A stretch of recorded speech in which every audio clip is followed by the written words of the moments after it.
What's up, my civilians? Your boy Buckmeister, twice the nice that you are used to. Bam! Today we are speaking Icon.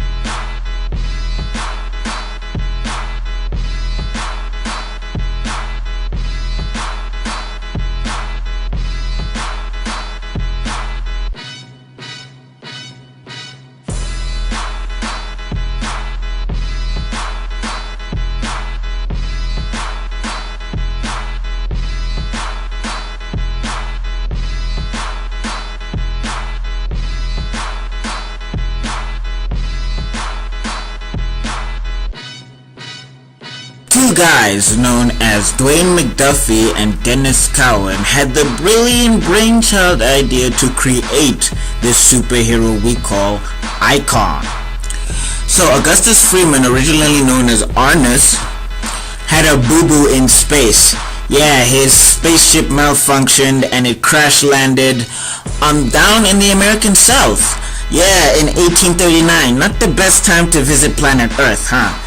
So he was picked up by this slave woman named Miriam, and because Arnus's pod reconfigured his physiology to adapt to his surroundings, it took her color and it made him in the form of a baby black boy.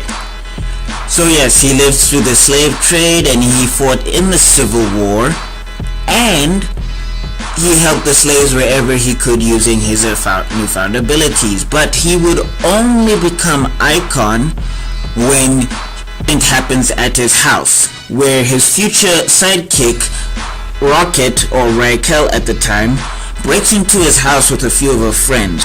She would then see the power that he possesses and eventually convince him to be the superhero known as Icon.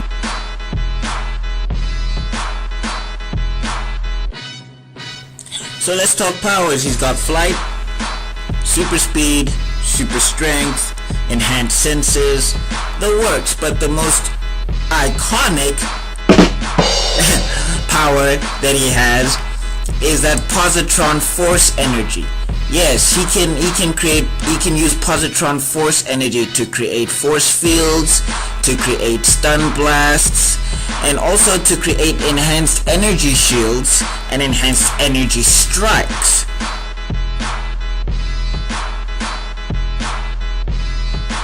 If you can find it, Icon issue 1, no duh, The Shadow War arc, Worlds Collide, and Justice League of America volume 2, issue 27.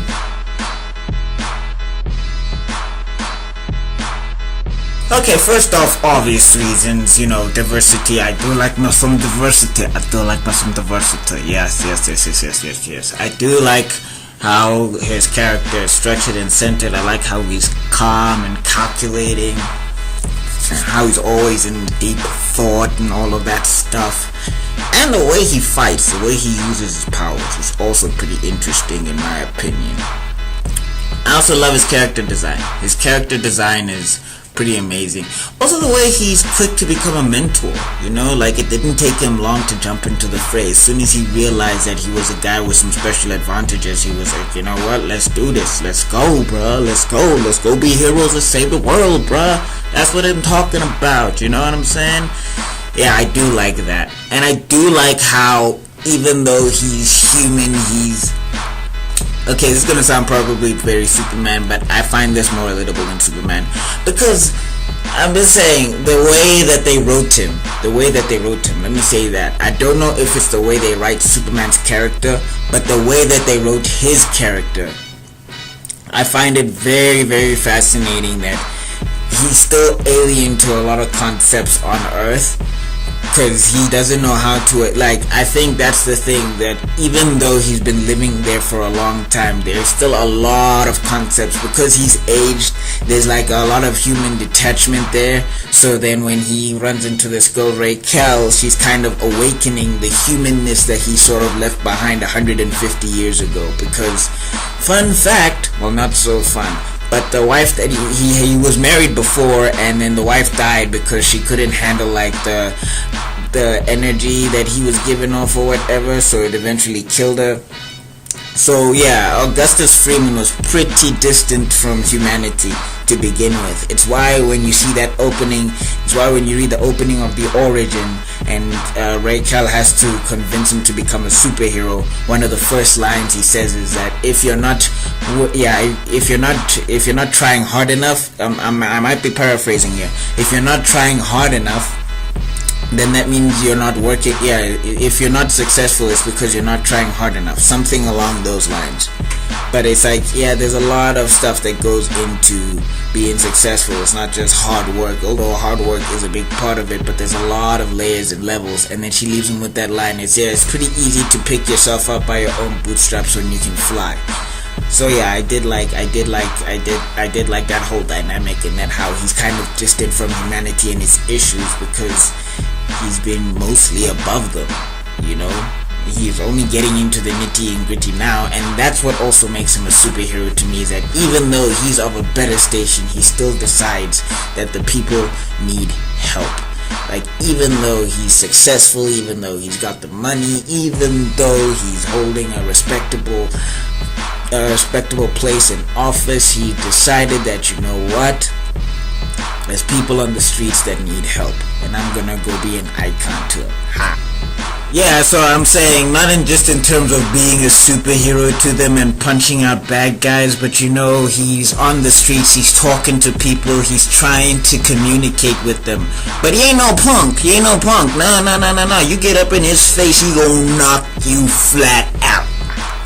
That's why I like Icon myself, so please go give him a read wherever you can, and go comment on some forums.